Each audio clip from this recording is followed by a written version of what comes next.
You ever see those memes that say everyone should have a garden instead of a lawn, and then everyone could eat their own food? Well, here's what happens when you actually do that. So there's the lettuce growing in this old wheelbarrow. Here, these are potatoes. They haven't come up yet. Out here on the end by the sidewalk, two kinds of onions.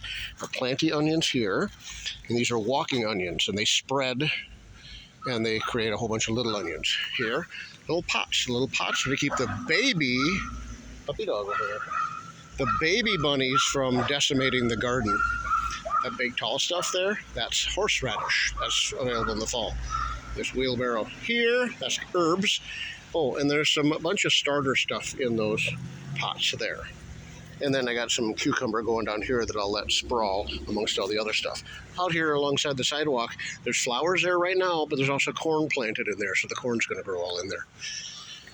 And over here, water's running. We got different lettuces. There's bok choys over there. There's celeries, kales, a bunch more herbs and mints up here. This is all for making tea. And we have different lettuces here. We have our peppers. These are cabbages. There's some cucumbers and seeds. Here's more cabbages. These are a bunch of kohlrabis. A bunch of kohlrabis here. And these taller hoops here. We put our peas and beans are in the ground here, and they grow up and over that. And over here we have all of our tomato plants. There's a rhubarb back. Chives. These are all chives. Once they go in, they take care of themselves. There's a rhubarb back there, and this is all mint. And then another wheelbarrow full of herbs. Herbs are over there, and tomatoes here. Now, on the ground, you'll see that's clover.